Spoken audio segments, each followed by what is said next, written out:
يهدي به الله من اتبع رضوانه سبل السلام. الحمدللہ رب العالمین والصلاة والسلام علی سید الانبیاء والمرسلین حبیبنا و حبیب رب العالمین محمد و آلہ و اصحابہ اجمعین. اما بعد فاعوذ باللہ من الشیطان الرجیم. بسم اللہ الرحمن الرحیم. یا ایہا الناس اتقوا ربکم الذی خلقکم من نفس واحدہ وخلق منها زوجہا وبث منہما رجالا کثیرا ونساء واتقوا اللہ الذی تساءلون بہ والارحام ان اللہ کان علیکم رقیبا. صدق اللہ مولانا العظیم. عزیز ناظرین، آج ہم زیادہ جس موضوع پر بات کریں گے وہ موضوع یہ ہوگا کہ بیوی کے کیا فرائض ہیں. ابھی تک ہم نے جو پچھلی نشستوں میں بات چیت کی ہے اس میں انسان، نکاح، شادی بیاہ، خاندان، اسی طرح خاندان کے حقوق، اسی طرح شوہر کے فرائض. آج ہم جس موضوع پر گفتگو کریں گے وہ ہے بیوی کے کیا فرائض. بیوی کے فرائض پر آنے سے پہلے چند باتیں پرانی پچھلی یاد دہانی کے طور پر. دیکھیے، اسلام جن ستونوں پر قائم ہے، اسلامی معاشرت 4 ستونوں پر قائم ہے. ان 4 ستونوں میں فرد، خاندان، معاشرہ اور ریاست. ان چاروں ستونوں میں سے کوئی ایک ستون بھی گر جاتا ہے تو اسلامی معاشرت میں مسائل اور مشکلات پیدا ہوتی ہیں. اسلامی معاشرت اپنے ستونوں پر قائم رہنا اس کے لیے مشکل ہو جاتا ہے. یہ جو 4 ستون ہیں، اس میں جو خاندان کا ستون ہے، یہ خاندان کا ستون سب سے بنیادی اور پہلا ہے. جیسے میں نے سورہ نساء کی آیت مبارکہ بھی آپ کے سامنے تلاوت کی. پہلی ہی آیت مبارکہ ہے سورہ نساء کی کہ خاندان میاں بیوی سے وجود میں آتا ہے. جیسے میں نے پہلے یہ بات کہی تھی کہ مسلمانوں میں خاندان ایک فطرت سلیمہ کی بنیاد پہ وجود میں آیا ہے. حضرت آدم علیہ السلام کو اللہ رب العالمین نے پیدا کیا، ان سے ان کی اہلیہ محترمہ حضرت حوا کو پیدا کیا. حضرت آدم اور حضرت حوا کے ملاپ سے اللہ رب العالمین نے بہت سارے مرد اور عورت پیدا کیے. تو خاندان کی بنیاد جو پڑی وہ یہاں سے پڑی. مغرب جس خاندان کے بارے میں یہ کہتا ہے کہ خاندان ایک منضبط ادارہ نہیں ہے، یہ غیر منظم ادارہ ہے. جب خاندان ایک غیر منظم ادارہ وہ کہہ رہا ہوتا ہے تو اس کی وجہ یہ ہوتی ہے کہ اس کے یہاں خاندان بن مانوس اور بندروں سے شروع ہوتا ہے. ڈارون کی تھیوری ہے اس کے پاس. اس کی وجہ سے وہ کہتا ہے کہ خاندان جو ہے وہ ایک غیر منظم ادارہ ہے. اور اس غیر منظم ادارے میں اس کی ایک اور پرابلم یہ ہوتی ہے کہ وہ یہ کہتا ہے کہ صاحب بابر بعیش کوش کہ عالم دوبارہ نیست، کہ دنیا میں جتنا آسانی کے ساتھ جتنا کما سکو، جتنا عیش کر سکو، دنیا عیش کے لیے، کوئی آخرت نہیں ہے اس کے لیے. جب وہ اس بات کو نگیٹ کرتا ہے تو بنیادی طور پر دیکھیے، انسانی زندگی 17 برس 16 برس سے شروع ہو کر 52-53 برس کی زندگی تک نہیں رہتی ہے، بلکہ انسانی زندگی شروع ہوتی ہے پیدائش سے لے کر اور اس کی موت تک، چاہے وہ 70 برس کی زندگی ہو، 80 برس کی زندگی ہو، 90 برس کی زندگی ہو. عموماً لوگ اپنی ان عمروں کو پہنچتے ہیں، 5-10% لوگ ان عمروں سے پہلے ہی انتقال کر جاتے ہیں. لیکن عموماً انسان پیدائش سے لے کر ایک بڑی عمر تک پہنچتا ہے، 60 سے اوپر، 70 سے اوپر، 80 سے اوپر پہنچتا ہے. اسلام اس پوری زندگی کو دیکھتا ہے. جب اسلام اس پوری زندگی کو دیکھتا ہے تو پھر اس کے لیے وہ خاندان کے ادارے کو وہ وجود میں لے کر آیا ہے. خاندان کے ادارے کو وجود میں لانے کے بعد اس نے پھر اس خاندان کے کچھ پروٹوکولز، کچھ اسٹرکچر، اس کے اندر کوئی طریقہ، کوئی پروسیجر، اس نے یہ سب چیزیں پھر ڈیفائن کی ہیں کہ یہ خاندان کا ادارہ ایک لمبے عرصے تک قائم رہے. اور اسلام لمبے عرصے تک خاندان کے ادارے کو اس لیے قائم کرنا چاہتا ہے کہ اسلام کے اندر ایک نظریہ ہے. اسلام کے پاس یہ بات ہے کہ اسلام اپنے لوگوں کو ایک فکر دیتا ہے. وہ چاہتا ہے کہ اس فکر کا تسلسل رہے. اس فکر کی بدولت، اس نظریے کے بدولت جو اخلاق بنتے ہیں، ان اخلاقیات کا تسلسل رہے. وہ جو اخلاقیات بنی اس کی بنیاد پر اقدار، روایات، تہذیب، ان تمام چیزوں کا ایک تسلسل رہے. اور بچہ جب اس خاندان میں پیدا ہو تو بچہ ان تمام چیزوں کو دیکھ کر ہی سیکھ لے. اسے سکھانے کی ضرورت نہ پڑے کہ تہذیب کس کو کہتے ہیں، اخلاق کس کو کہتے ہیں، اقدار کس کو کہتے ہیں، روایات کس کو کہتے ہیں. بچہ خود ہی اس فکر سے، اور وہ جو اسلامی فکر ہے اس اسلامی فکر کو، وحدانیت کی فکر کو، رسالت کی فکر کو، آخرت کی فکر کو، وہ بچپن ہی سے اس کی گھٹی میں پڑ جائے کہ بنیاد کیا ہے اس کی. تو اسلام خاندان کی بنیاد اس وجہ سے چاہتا ہے. اب ایک پرابلم یہ ہو گیا ہے کہ مساوات مرد و زن کے نام سے معاشرے کے اندر یہ مسئلہ پیدا کر دیا گیا ہے کہ بھائی مرد کیوں بڑا ہے، قرآن مجید میں مرد کو ایک درجہ کیوں حاصل ہے، قرآن مجید میں مرد کو قوام کیوں کہا گیا ہے، کہ جب دونوں برابر ہیں تو مرد کو قوام کیوں کہا گیا، مرد کو بڑا کیوں کہا گیا؟ اس کی بنیادی وجہ یہ ہے کہ ایک ریاست ہے، ریاست میں کوئی صدر، کوئی وزیر اعظم، کوئی خلیفہ بنتا ہے تو اس کی وجہ کیا ہوتی ہے کہ وہ احکامات کو، جو قوانین ہیں، جو کانسٹیٹیوشن ہے، اس کے مطابق اس حکومت کو لے کر چلیں۔ اگر اس حکومت میں کوئی آدمی یہ کہے کہ صاحب میں کسی کی بات نہیں مانتا، میں اس قانون کو تسلیم نہیں کرتا، میں اس کانسٹیٹیوشن کو تسلیم نہیں کرتا، میں اس کو صدری تسلیم نہیں کرتا، تو اس کی بنیاد پر کیا ہوگا کہ وہ ریاست چل نہیں پائے گی۔ تو خاندان کے اس ادارے کو بھی چلانے کے لیے کچھ اس کے پروٹوکولز بنائے گئے۔ پروٹوکولز میں مرد کو قوامیت دی گئی، اس کی وجہ یہ بتائی گئی کہ وہ کما کر لے کر آتا ہے، اور بنیادی ذمہ داری اس کی اپنے بچوں کی پرورش کرنا، اپنی بیوی کو اس کام سے بالکل رعایت دے دینا کہ وہ معاش کی ذمہ داریوں میں پھنسے۔ معاشی ذمہ داریوں میں اس کو پھنسانا اسلام نہیں چاہتا کہ وہ معاشی ذمہ داریوں میں پھنسے۔ دونوں کی ساخت انسان میں اللہ رب العالمین نے مرد اور عورت دونوں کی ساخت بالکل الگ الگ بنائی ہے، دونوں کے جذبات، دونوں کے احساسات، دونوں کی صلاحیتیں، دونوں کی جسمانی ساخت بالکل الگ الگ بنائی ہے۔ مرد کو طاقتور، مسائل کو انگیز کرنے والا، مشکلات کو برداشت کرنے والا، جفا کش، بڑے معاملات کو دیکھنے والا، ان معاملات کے مطابق فیصلے کرنے والا، مرد کے اندر یہ خصوصیات دی ہیں۔ اور عورت کے اندر محبت، عفت، تربیت کا مادہ، صبر، نرمی، یہ تمام کی تمام چیزیں عورت کو اللہ رب العالمین نے عطا کی۔ یہ دونوں ایک چیزیں اس لیے بنائیں کہ دونوں ایک دوسرے کی کمیوں کو پورا کریں گے۔ قرآن مجید فرماتا ہے کہ مرد اور میاں اور بیوی ایک دوسرے کا لباس ہے۔ لباس کیا چیز ہوتی ہے؟ ایک دوسرے کی خامیوں کو، کمیوں کو چھپاتی ہیں۔ مرد کے اندر اگر بچوں کی پرورش، صبر، بچوں کے بارے میں اچھے طریقہ ہے، اس میں اگر کوئی کمی ہے تو عورت کو یہ صبر دے کر، اس کو تربیت کا انداز دے کر، اور یہ ساری چیزیں دے کر عورت مرد کی اس کمی کو پورا کرتی ہے۔ عورت کے اندر اگر کمانے کی اور جفا کشی کی اور مشکلات کو انگیز کرنے کی صلاحیت کم ہے تو مرد اس کی ان کمیوں کو پورا کرتا ہے۔ دونوں مل کر پھر اسے خاندان کو وجود میں لے کر آتے ہیں۔ اب اس خاندان کو جو وجود میں لے کر آئے تو اس کے نتیجے میں پھر مرد کے فرائض ہیں۔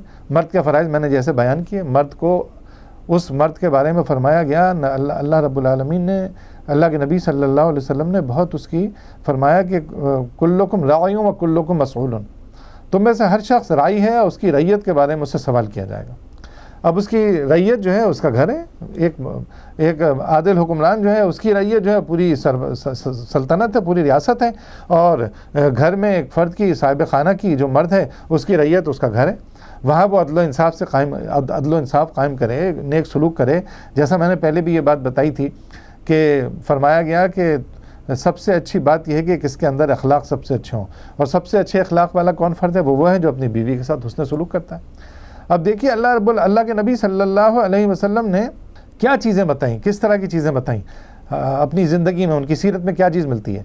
گھر کے ماحول کو ٹھیک رکھنے کے لیے حضور نبی کریم صلی اللہ علیہ وسلم گھر میں داخل ہوتے تھے، تو ایک گھر کا ماحول اچھا رکھنے کے لیے ایک دن کہنے لگے، اے عائشہ رضی اللہ تعالی عنہا، میں سمجھ لیتا ہوں کہ جب تم مجھ سے ناراض ہوتی ہو تب بھی میں جان لیتا ہوں، جب تم مجھ سے خوش ہوتی ہو تب بھی مجھے پتہ چل جاتا ہے۔ حضرت عائشہ صدیقہ رضی اللہ تعالی عنہ کہنے لگیں، یا رسول اللہ صلی اللہ علیہ وسلم، آپ کو کیسے معلوم چلتا ہے؟ تو فرمانے لگے، اے عائشہ، جب تم دعا کرتے ہوئے کہتی ہو کہ اے ابراہیم کے رب، تو میں سمجھ لیتا ہوں کہ آج عائشہ مجھ سے ناراض ہیں، اور جب آپ کہتی ہیں کہ اے محمد صلی اللہ علیہ وسلم کے رب، تو میں سمجھ لیتا ہوں کہ آپ آج مجھ سے راضی ہیں۔ تو اس طرح مجھے پتہ چل جاتا ہے۔ اب حضور نبی کریم صلی اللہ علیہ وسلم گھر میں اس طرح کا ماحول رکھتے تھے۔ ایک مرتبہ حضرت عمر فاروق رضی اللہ تعالی عنہ کی اہلیہ محترمہ نے ان سے کہا، کچھ مباحثہ کیا، کچھ بات چیت کی، کچھ معاملات میں اختلاف کیا، تو حضرت عمر فاروق رضی اللہ تعالی عنہ نے کہا کہ بھائی تمہیں بڑا حق مل گیا، اسلام نے تم لوگوں کو بڑے حقوق دے دیے، اب تم ہم سے بحث و مباحثہ کرنے لگ گئی ہو۔ تو ان کی اہلیہ محترمہ نے کہا کہ بھائی آپ کی جو بیٹی ہیں حفصہ رضی اللہ تعالی عنہ، جو ہماری ازواج مطہرات میں سے ہیں، وہ بھی تو نبی اکرم صلی اللہ علیہ وسلم کے ساتھ گفتگو کرتی ہیں، بات چیت کرتی ہیں، تو عورت کو یہ حق اللہ رب العالمین نے دیا کہ وہ بات چیت کر سکے۔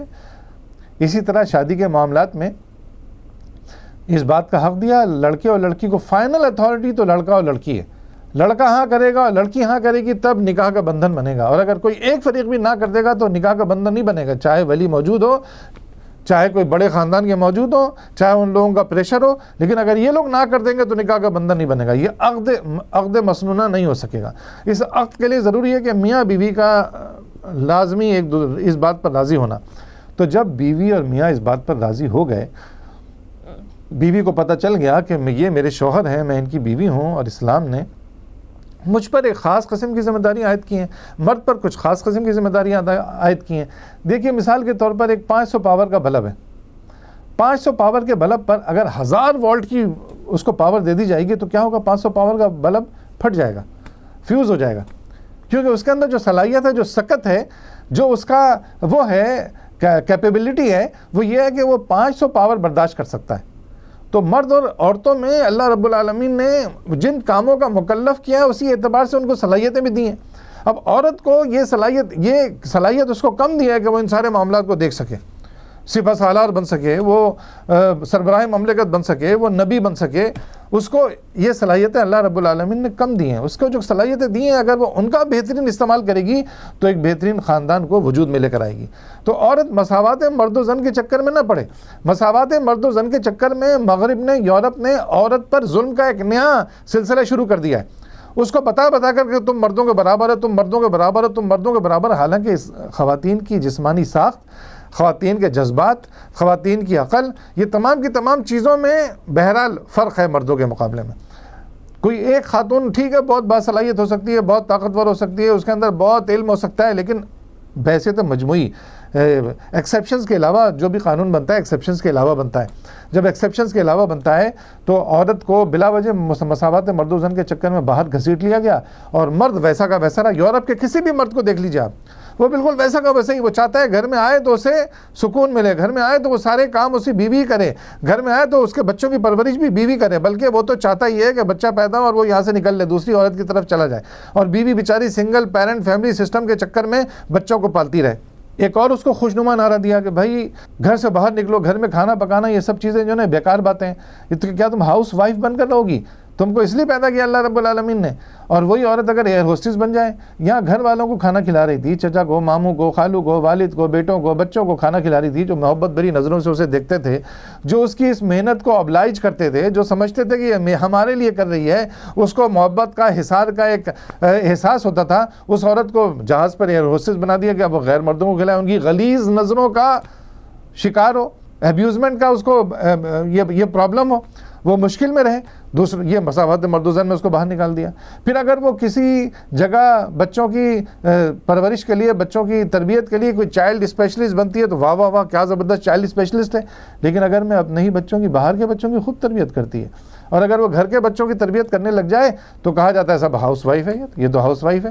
ارے بھائی، یہ اللہ رب العالمین نے یہ بہترین انسان کی ساخت بنائی ہے، اور ہر ایک کے کرنے کے کام کو علیحدہ علیحدہ کر دیا ہے۔ جیسے میں نے کہا کہ انسان کی زندگی کل زندگی ہے۔ اب یہی عورت مغرب میں جہاں 30-35 سال کی ہوئی، اس کا ظاہری حسن و خوبصورتی اس کی ذرا سی کم ہوئی، اس کو معاشرہ اٹھا کر پھینک دیتا ہے۔ ہمارے ہاں کیا ہوتا ہے اسلام میں؟ اسلام نے چونکہ خاندان بنایا ہے، وہ تھوڑے سے عرصے تک جو 30-35 سال کی عمر تک، 40 سال کی عمر تک لوگوں کی خدمت کرتی ہے تو پھر اس کے خدمتگار پیدا ہو جاتے ہیں بہت سارے، جو اس کی خدمت کرتے ہیں، پھر اس کو عزت ملتی ہے، پھر وہ ماں بنتی ہے، پھر وہ دادی بنتی ہے، پھر وہ نانی بنتی ہے، پھر وہ خالہ اور پھوپھی اور چچی بنتی ہے۔ اس کا معاشرے میں ہمارے اسلام کے خاندانی نظام میں بڑی حیثیت اس کی ہو جاتی ہے۔ تو عورت کی ذمہ داری یہ ہے کہ وہ ان پرفریب نعروں کے چکر میں نہ آئے۔ ان پرفریب نعروں نے آج مغرب کی عورت کو تباہ و برباد کر دیا ہے۔ مغرب کی عورت بیچاری جس مشکل میں اس کا کوئی اندازہ نہیں کر سکتا ہے۔ مغرب میں اس وقت سب سے زیادہ ریپ کے کیسز ہوتے ہیں، اور ریپ کے کیسز میں خاتون بیچاری اپنی عزت بچانے کی خاطر گھر واپس آ جاتی ہے، کوئی قانون کا دروازہ نہیں کھٹکھٹاتی، اس کا معلوم ہے کہ اس چکر میں اور پھنسوں گی، بری طرح میرے مسائل ہوں گے۔ اور یہاں کیا ہے؟ یہاں خاندان بنا دیا گیا، اس کو پردے کی حفاظت میں، خاندان کے حصار میں، ان ساری چیزوں کے اندر لے لیا گیا، تو اب اس تک کوئی غلط نظر اٹھا کر دیکھ نہیں سکتا ہے۔ وہ بلا وجہ کو اس کے ساتھ کوئی مسائل نہیں پیدا ہو سکتے ہیں۔ اس کے نگہبان، اس کی حفاظت کرنے والے، اس کے خاندان کے سارے لوگ موجود ہیں جو اس کی حفاظت کرنے والے موجود ہیں۔ ہمارے یہاں معاشرے میں ایک اور پرابلم یہ ہو گئی کہ اسلام نے جو حقوق عورت کو دیے ہیں، قبائلی نظام نے، کچھ جاہلوں نے، کچھ کم پڑھے لکھے لوگوں نے اس حق کو عورت کے کم کر دیا ہے۔ اسلام نے تو عورت کے حق کو کم نہیں کیا ہے۔ وہ کہتا ہے کہ صاحب عورت جو کرنا چاہے کرے، اپنے آپ کو مشکل میں ڈالنا چاہتی ہے، وہ گھر سے باہر نکل کر باہر کے معاملات میں انوالو ہونا چاہتی ہے تو ہو، اس کو کوئی قدغن نہیں لگائی، لیکن یہ کہ اس طرح وہ عورت اپنے اوپر مصیبت خود پال لیتی ہے. اب وہ خود سوچے کہ خود وہ اتنی باصلاحیت ہے، خود اتنی سمجھدار ہے، اب اس کی اولاد کی پرورش کوئی اور کر رہا ہے. وہ کنڈر گارڈن، وہ نرسری، وہ پلے گروپ، وہ بورڈنگ ہاؤس، وہاں اس کی تربیت ہو رہی ہے، وہاں وہ کیا سیکھ رہا ہے، کیا نہیں سیکھ رہا ہے، اس کی اولاد کیسی نکل رہی ہے، بڑے ہو کر اس کے اندر کیا جذبات اور احساسات ہوں گے، والدین کی کیسی خدمت کرے گا، یہ ساری کی ساری چیزیں. دیکھیے بیوی کے اندر، عورت کے اندر بڑی پاور ہوتی ہے، اس کے جو فرائض، بیوی کے جو فرائض ہیں، بیوی میں بڑی پاور ہوتی ہے. آپ جانتے ہیں حضرت موسیٰ علیہ السلام، حضرت آسیہ جو تھی فرعون کی بیوی تھی، جب حضرت موسیٰ علیہ السلام کی والدہ نے ان کو دریا میں ڈال دیا، کیونکہ بنی اسرائیل میں فرعون جو ہے وہ لڑکوں کو ذبح کر دیتا تھا، یذبحون ابناءکم ویستحیون نساءکم، لڑکوں کو ذبح کر دیتا تھا، بچیوں کو چھوڑ دیتا تھا. تو ان کی ماں نے اس ڈر سے کہ بنی اسرائیل کا بچہ ہے، قبطیون نسل ہے، اسے دریا میں ایک ٹوکری میں رکھ کر، ایک جو چیز تھی اس میں رکھ کر دریا میں بہا دیا. جب وہ فرعون کی بیوی دریا کے باہر کھڑی تھی دور کہیں، اسے وہ بچہ نظر آیا، اس نے لے لیا. بہت خوبصورت بچہ لگا، قبطیوں نسل بچے بہت خوبصورت ہوتے ہیں. حضرت موسیٰ علیہ السلام بھی بہت خوبصورت تھے. فرعون سے کہنے لگیں کہ دیکھو ہے تو یہ بنی اسرائیل کا بچہ، قبطیوں نسل نظر آ رہا ہے، لیکن بہت پیارا اور معصوم سا ہے، کیوں نہ ہم اسے پال لیں، ہمارے کام آ جائے. اب شوہر بیوی کی بات عموماً رکھتا ہے. شوہر نے دیکھا کہ بیوی میری کہہ رہی ہے، اس کو اتنی محبت ہو گئی ہے، اس طرح کی بات ہے، حالانکہ وہ جانتا تھا کہ نجومی کہہ چکا ہے کہ ایک بچہ پیدا ہوگا بنی اسرائیل میں جو تمہارے لیے مصیبت بن جائے گا، لیکن اس کے باوجود بیوی کے کہنے میں آ کر وہ بچے کی پرورش کی ذمہ داری اپنی اہلیہ کو دے دیتا ہے. حضرت آسیہ رضی اللہ تعالیٰ عنہ، قرآن مجید میں تو ان کا نام آسیہ نہیں آیا، لیکن احادیث میں اور ان سب چیزوں میں پتہ چلتا ہے کہ ان کا نام آسیہ تھا. تو اسی طرح بچے کی پرورش حضرت آسیہ رضی اللہ تعالیٰ عنہ نے کی، تو کیا نتیجہ نکلا کہ حضرت موسیٰ علیہ السلام کی جیسی شخصیت بنی، جیسی شخصیت ابھر کر سامنے آئی. بالکل اسی طریقے سے عورت کی کیا حیثیت ہوتی ہے. آپ دیکھیے کہ حضرت نوح علیہ السلام پر جب عذاب آیا، جب نوح علیہ السلام کی قوم پر عذاب آیا، تو نوح علیہ السلام نے جب دیکھا کہ میرا بیٹا دور کھڑا ہے، اس سے کہا کہ بیٹا کشتی میں آ جاؤ، نہیں تو یہ پانی جو آ رہا ہے اس میں تم ڈوب جاؤ گے. بیٹے نے کہا نہیں میں اور اوپر چڑھ جاؤں گا. ایک پانی کا ریلا آیا، بیٹا بھی بہہ گیا. اب بیٹے نے باپ کی بات پیغمبری کو کیوں قبول نہیں کیا؟ اس کی وجہ یہ تھی کہ حضرت نوح علیہ السلام کی بیوی نے اپنے شوہر کی پیغمبری کو قبول نہیں کیا تھا. تو بیوی جس نے اولاد کی تربیت کرنی تھی وہ ٹھیک نہیں تھی، اس میں اس کے اخلاق میں کمزوری تھی، اس کے نتیجے میں ایسی بگڑی ہوئی اولاد پیدا ہوئی. تو اگر عورت اپنے گھر پر توجہ دے گی تو عورت کی بنیاد پر جو بچے پرورش پائیں گے، ایک صالح معاشرہ وجود میں آئے گا. جو معاشرہ جو ظلم ہے، جو زیادتی ہے، وہ ظلم و زیادتی کرنے میں اس کے بچے شامل نہیں ہوں گے. اس کے بچوں کی ایسی اخلاقی تربیت ہوگی کہ پھر جس کے نتیجے میں وہ بچے ملک و ملت کے کام آنے والے بنیں گے، ان کی تعلیم و تربیت بہت اچھی ہوگی. اسی طریقے سے بچے، خواتین کے جو فرائض ہیں ان میں کہا گیا کہ جب شوہر تمہاری طرف دیکھے تو تم اسے خوش کر دو. اب یہ دیکھنے اور خوش کرنے کا مطلب بہت ساری اس کے مطالب ہیں جو اس میں بالکل سمجھے جا سکتے ہیں. ایک تو خوش کر دیں گا یہ وہ ایسی مری جھولی نہ بیٹھی رہے، بلکہ ایک اچھے انداز میں، ایک باوقار انداز میں، ایک اچھے لباس کے ساتھ، ایک مسکراہٹ کے ساتھ اپنے شوہر کا استقبال کرے تاکہ شوہر اس کو دیکھ کر ہی خوش ہو جائے. اور کھانے پکانے میں، کھانے کھلانے میں، دوسری چیزوں میں شوہر کے معاملات سے متعلق، کیونکہ وہ سربراہ کار ہے، وہ باہر سے تھک کر کام کما کر مال کما کر آیا ہے، اس کی وہ خدمت کرے، یہ اس کے فرائض میں شامل ہے. پچھلی دفعہ میں نے مردوں کے سارے فرائض آپ کے سامنے بیان کیے تھے، چونکہ آج عورت کا مسئلہ ہے تو عورت کے فرائض میں بیان کر رہا ہوں. اپنے شوہر کی خدمت کرے. اب اسی طرح شوہر کے مال کی حفاظت کرے، شوہر کی عزت کی حفاظت کرے.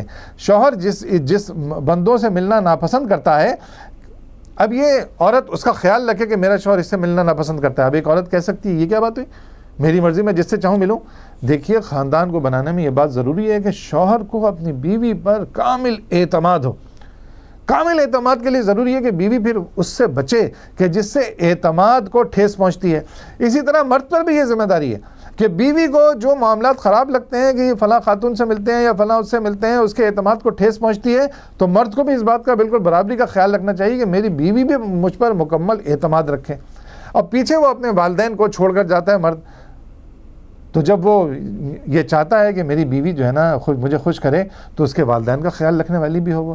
اس کے والدین کا خیال رکھنے میں اس کا شوہر ہی خوش ہوگا. شوہر خوش ہوگا تو ایک بہترین زندگی بنے گی، محبت بھری زندگی بنے گی، ایک اچھا گھر کا ماحول ہوگا جس کے نتیجے میں میاں بیوی ایک اچھے طریقے سے رہ سکیں گے. یہ الگ بات ہے کہ اسلام نے یہ بات کہی بلکہ بزرگوں نے بھی یہ بات تجربے سے سیکھی کہ شادی کے بعد کم از کم باورچی خانہ اور ایک پرائیویٹ روم لڑکی کو الگ کر دیا جائے، تاکہ جن معاملات کی وجہ سے خاندان ٹوٹنے کے خطرات پیدا ہو سکتے ہیں اس میں وہ اپنی الگ طور پر اس کام کو کر سکیں۔ لیکن چونکہ یہاں ہمارے معاشرے میں اس قدر گنجائش نہیں ہوتی ہے، اور ایک محدود سا گھر ہوتا ہے، اسی گھر میں ایک ہی باورچی خانہ ہوتا ہے، اسی گھر میں رکھنا ہوتا ہے، اور اس قدر مالی حالات اچھے نہیں ہوتے ہیں کہ سب کو الگ الگ کیا جا سکے، تو پھر اس میں عورت کو کچھ قربانی کچھ ایثار، اس کے شوہر کو کچھ قربانی کچھ ایثار، اور بیوی کے اس معاملے کو دیکھتے ہوئے پھر شوہر کو بھی اپنی بیوی کا ہاتھ بٹانا چاہیے۔ نبی اکرم صلی اللہ علیہ وسلم گھر میں داخل ہوتے تھے تو بیویوں کے ساتھ کام کرتے تھے، جوتے گانٹ لیتے تھے، آٹا گوندھ دیتے تھے، اور کپڑے کی سلائی کر لیتے تھے۔ یہ کام سارے نبی اکرم صلی اللہ علیہ وسلم کرتے تھے۔ یہ نہیں کہ مرد ہوں میں یہ سب کام نہیں کروں گا، میری بڑائی باری جائے گی۔ اسی طرح عورت جب وہ سارے کام کرتی ہے تو مرد کو اس کے کام میں معاون ہونا چاہیے، مرد کو اس کے ساتھ رہنا چاہیے۔ بالکل اسی طریقے سے ام سلیم رضی اللہ تعالی عنہا، ام سلیم کے شوہر کا نام تھا ابو العاص، انہوں نے ان کو دعوت دی کہ ایمان لے کر آ جائیں۔ ام سلیم نے اپنے شوہر سے کہا کہ آپ ایمان لے کر آ جائیں۔ ان کے شوہر ایمان لے کر نہیں آئے اور کسی ایک جنگ میں انتقال کر گئے۔ جب ان کا انتقال ہو گیا تو انہیں ابو طلحہ نے، جو صحابی بھی بنے بعد میں، انہوں نے پیغام بھیجا کہ مجھ سے شادی کر لیں۔ اب ام سلیم نے سوچا کہ ابو طلحہ جو ہیں اچھے آدمی ہیں، ان کے رشتے کو منع نہیں کیا جا سکتا ہے، لیکن مسئلہ یہ تھا کہ وہ ایمان والے نہیں تھے، وہ کافر تھے، تو ام سلیم ایک کافر سے شادی نہیں کر سکتی تھی۔ تو ام سلیم نے پھر یہ بات کہی ابو طلحہ سے، اے ابو طلحہ، تم سے میں شادی نہیں کر سکتی ہوں۔ تو ابو طلحہ نے یہ بات کہی کہ کیا وجہ ہے، آپ مجھ سے شادی کیوں نہیں کر سکتی ہیں؟ کیا اس کی وجہ یہ ہے کہ میں آپ سے خاندان میں نسب میں چھوٹا ہوں، کمزور ہوں، کمتر ہوں، مالی اعتبار سے کمزور اور کمتر ہوں؟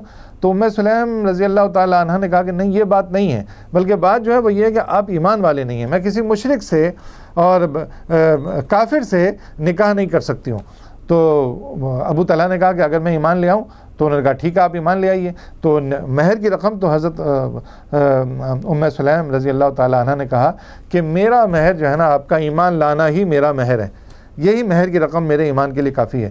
تو اس کے نتیجے میں کیا ہوا، ایک مرد ایک عورت اس کی وجہ سے ایمان لے کر آیا۔ تو عورت کے اندر یہ پاور ہے، یہ طاقت ہے، یہ فرائض میں اس کے شامل ہے کہ اگر اس کا شوہر کوئی خدا کی نافرمانی میں لگا ہوا ہے، کسی اس طرح کی چیزوں میں لگا ہوا ہے، تو وہ جہاں بہت ساری چیزیں اپنے شوہر کی ٹھیک کر سکتی ہے، وہاں اس کو ایمان والا بھی بنا سکتی ہے، اس کے لیے دعا بھی کر سکتی ہے، نہ صرف دعا کر سکتی ہے بلکہ اس کی خدمت کر کے اس کو ایمان کی جانب متوجہ بھی کر سکتی ہے۔ اور عورت کے آنسو شوہر کے دل کو نرم کر دیتے ہیں، ان کو استعمال کر کے وہ اور بہتر طریقے سے اپنے شوہر کے حقوق کو حاصل کر سکتی ہے۔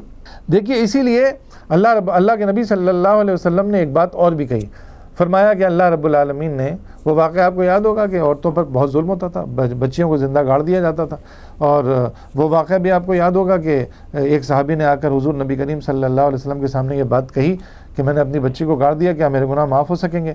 حضور نبی کریم صلی اللہ علیہ وسلم نے فرمایا کہ ایمان سے پہلے جو کچھ تم کر چکے ہو وہ ایمان لانے کے بعد معاف ہو جائے گا۔ لیکن وہ پھر بھی گھبرائے ہوئے تھے۔ حضور نبی کریم صلی اللہ علیہ وسلم نے خواتین کے بارے میں، بچیوں کے بارے میں فرمایا، اللہ رب العالمین نے جس کو 3 بیٹیاں دیں اور پھر اس نے ان کی اچھی پرورش کی، ان کو اچھے آداب سکھائے، اور لڑکوں کو لڑکیوں پر فوقیت نہ دی، تو اللہ رب العالمین قیامت کے روز وہ شخص میرے ساتھ اس طرح کھڑا ہوگا جیسے میری 2 انگلیاں۔ ایک صحابی کھڑے ہوئے کہنے لگے یا رسول اللہ، جس کی 2 بیٹیاں ہوں؟ فرمایا رسول اللہ صلی اللہ علیہ وسلم نے جس کی 2 بیٹیاں ہوں اس کے بارے میں بھی یہی ہے کہ اگر اس نے اس کو اچھے آداب سکھائے، اس کی اچھی پرورش کی، اور لڑکوں کو لڑکیوں پر فوقیت نہ دی، تو قیامت کے روز وہ بھی میرے ساتھ اس طرح کھڑا ہوگا جیسے میری یہ 2 انگلیاں ہیں۔ تو لڑکیوں کی صحابہ کرام رضوان اللہ علیہم اجمعین فرماتے ہیں کہ اگر کوئی شخص کھڑا ہو کر ایک لڑکی کے بارے میں بھی یہ بات کہہ دیتا تو حضور اس کے بارے میں بھی یہ بات فرما دیتے۔ ان لڑکیوں کو اسلام نے اس قدر عزت دی، اس قدر وقت دی، اور اس قدر ان کے جو ہے نا حقوق رکھے کہ ایک بیوی جو ہے پھر وہ بیوی کو 8واں حصہ بھی پھر دیا گیا کہ مال میں مرد کی جو وراثت ہے اس میں بیوی کو 8واں حصہ ملے گا۔ لیکن عجیب و غریب بات یہ ہے کہ عورت کی وراثت میں مرد کا حصہ نہیں رکھا گیا ہے۔ عورت کو مرد کی وراثت میں عورت کا حصہ رکھا گیا، بیوی کا حصہ رکھا گیا ہے، لیکن بیوی کی وراثت میں شوہر کا حصہ نہیں رکھا گیا۔ یہ عورت کو ایک مقام دیا گیا ہے، لیکن اس خاندان کو بنانے کے لیے جیسا میں نے کہا کہ صلاحیت کے اعتبار سے، جسمانی ساخت کے اعتبار سے کچھ کام مردوں کو تفویض کیے گئے ہیں، ان کاموں کی وجہ سے مردوں کو بڑائی حاصل نہیں ہے۔ اسی طرح عورتوں کو کچھ کام تفویض کیے گئے ہیں، عورت اپنے کاموں کی وجہ سے چھوٹی نہیں ہے، حقوق میں دونوں برابر ہیں، لیکن درجہ مرد کا اس وجہ سے بڑا رکھ دیا گیا کہ وہ کما کر لے کر آتا ہے، وہ خاندان کا سربراہ ہے، اس کی بات مانی جائے، اس کی بات اگر نہیں مانی جائے گی، اسی طرح اگر اس کی بات نہیں مانی گئی تو مشکلات ہوں گی۔ ایک بات اور بھی لوگ کہتے ہیں کہ صاحب قرآن مجید میں لکھا ہوا ہے کہ عورتوں کو مارنے کی اجازت ہے، بیویوں کو مارنے کی اجازت ہے۔ دیکھیے قرآن مجید میں تو یہ بھی لکھا ہوا ہے کہ ان اللہ اشتری من المؤمنین انفسهم واموالهم بان لهم الجنہ یقاتلون فی سبیل اللہ فیقتلون ویقتلون، مومنوں کے جان، ان کے نفس، ان کے مال جنت کے بدلے میں خرید لیے گئے ہیں، اور وہ قتل کرتے ہیں، مارتے ہیں اور مرتے ہیں۔ تو اب آپ یہ بھی کہیں گے پھر صاحب قتل کرو، پھر آپ یہ بھی کہیں گے صاحب قتل ہو۔ جب میں یہ بات کہوں گا تو پھر آپ کہیں گے نہیں نہیں نہیں، یہ تو جہاد کے موقع کی بات ہے، غزوات کے موقع کی بات ہے کہ آدمی اس میں قتل کرے گا اور قتل ہوگا۔ تو بھائی بیویوں کو مارنے کے بارے میں بھی قرآن مجید نے سورہ نساء میں یہ بات فرمائی ہے کہ جب وہ نشوز میں مبتلا ہو جائیں، تمہاری بات بالکل نہ مانیں اور ان پر جو ہے نا تمہیں اعتماد کم ہو اور وہ جو ہے نا بالکل ہی آزاد ہونا چاہیں، تو پھر کیا کرو کہ تم انہیں سمجھاؤ، خلوت گاہوں میں سمجھاؤ۔ سمجھانے میں بھی ایک پیریڈ لگتا ہے، آپ یہ نہیں کہہ سکتے صاحب میں نے ایک دفعہ تو سمجھا دیا۔ آپ اس کو سمجھائیں، اس کو آرام کرنے کی کوشش کریں، پھر بھی وہ نہ مانیں تو پھر یہ کریں کہ گھر کے بڑوں کو شامل کریں، ان کو بتائیں کہ بھائی ان کو سمجھائیں، یہ میری بات نہیں مانتی ہیں اور یہ جو ہے نا کوئی غلط سمجھ جا رہی ہیں، ان کو گھر کے بڑے سمجھائیں، پھر بھی وہ نہ سمجھے تو پھر کہا گیا کہ بستر علیحدہ کر لو، اس کے ساتھ سو مت۔ بستر علیحدہ کرنے کی صورت میں بھی اس کی سمجھ میں آ جائے تو بہت اچھا ہے، اور جب وہ اس پر بھی نہ مانے تب تو ظاہر ہے ایسی عورت کو تو سمجھانے کے لیے پھر ہاتھ ہی اٹھانا پڑے گا، اور تو کوئی صورت نہیں بنتی ہے، تو پھر اس کو مارنے کی اجازت مرد کو دی گئی۔ اس صورت میں جا کر یہ سارے لوازم پورے کرنے کے بعد پھر مرد کو اجازت دی گئی کہ وہ عورت کو مار سکتا ہے، اور پھر بھی اگر مار کے بعد عورت سدھر جاتی ہے تو پھر قرآن مجید نے کہا کہ پھر تم وہ راستے مت ڈھونڈو کہ اسے تکلیف پہنچاؤ، اسے بدسلوکی کرو، بلکہ پھر اس کے ساتھ وہی نیک سلوک کرو، وہی اچھا برتاؤ اس عورت کے ساتھ کرو۔ تو یہ اس عورت کو یہ حق حاصل ہے اور اس کے فرائض میں پھر شامل ہے۔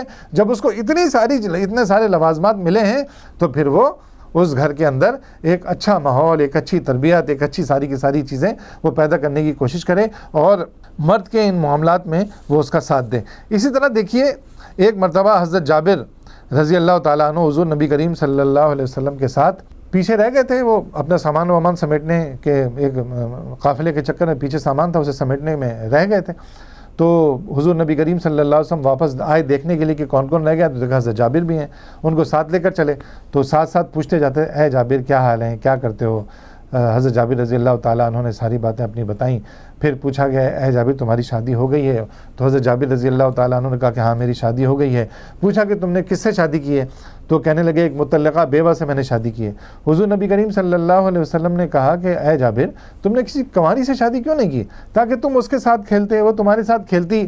تو حضرت جابر رضی اللہ تعالیٰ عنہ نے کہا کہ یا رسول اللہ میری والدہ کا انتقال ہو گیا ہے، میری چھوٹی چھوٹی بہنیں ہیں، اور اگر میں کسی کنواری سے شادی کرتا تو وہ تو خود اس کے کھیلنے کے دن ہوتے، وہ بچوں کی تربیت کیسے کرتی، ان کو کیسے سنبھالتی، تو میں نے اس لیے ایک بیوہ سے مطلقہ سے شادی کی ہے کہ میری بہنوں کی کنگھی چوٹی کرنے والا کوئی ہوگا جو میرے گھر میں آ کر یہ کام کر دے گا۔ تو حضور نبی کریم صلی اللہ علیہ وسلم نے بہت پسند کیا، کہا کہ جابر تم نے بہت اچھا کام کیا، جابر تم نے بہت خوشی کا اظہار کیا نبی اکرم صلی اللہ علیہ وسلم نے۔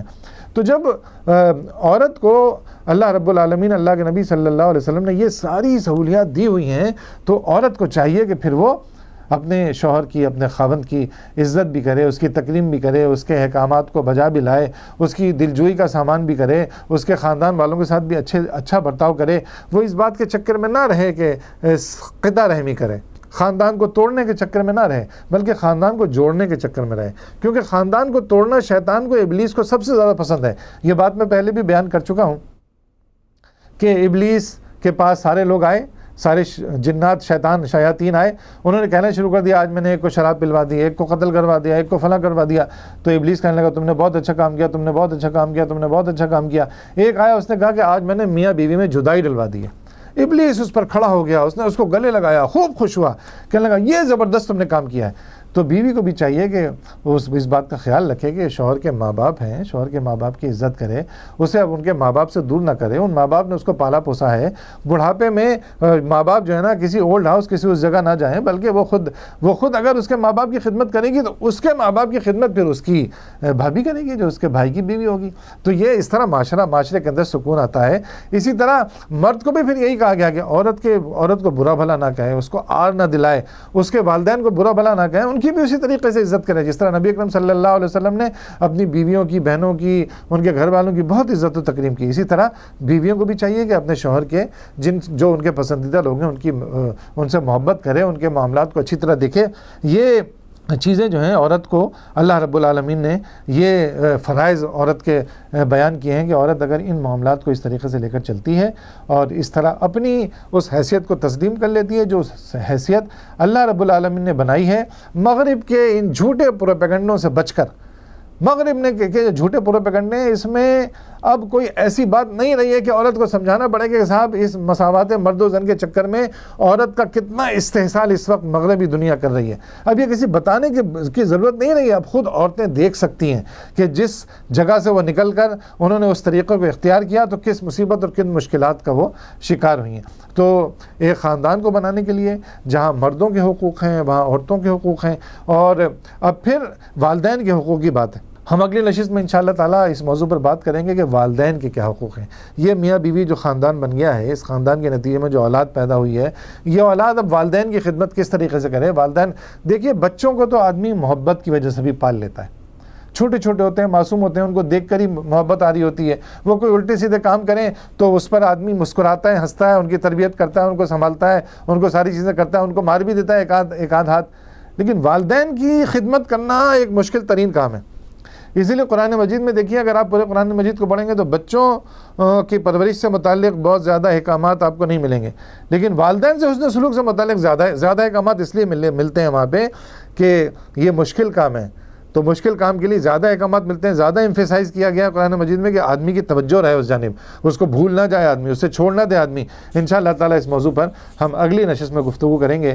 اللہ رب العالمین مردوں کو بھی اس بات کی توفیق دے کہ وہ عورتوں کے تمام حقوق کی ادائیگی میں انصاف اور عدل کا خیال رکھیں، اور عورتوں کو بھی اللہ رب العالمین اس بات کی توفیق دے کہ وہ اپنے شوہروں کی حقوق کی ادائیگی میں، خاندان والوں کے حقوق کی ادائیگی میں، بچوں کے حقوق کی ادائیگی میں وہ بھی اپنا ایک کردار ادا کریں.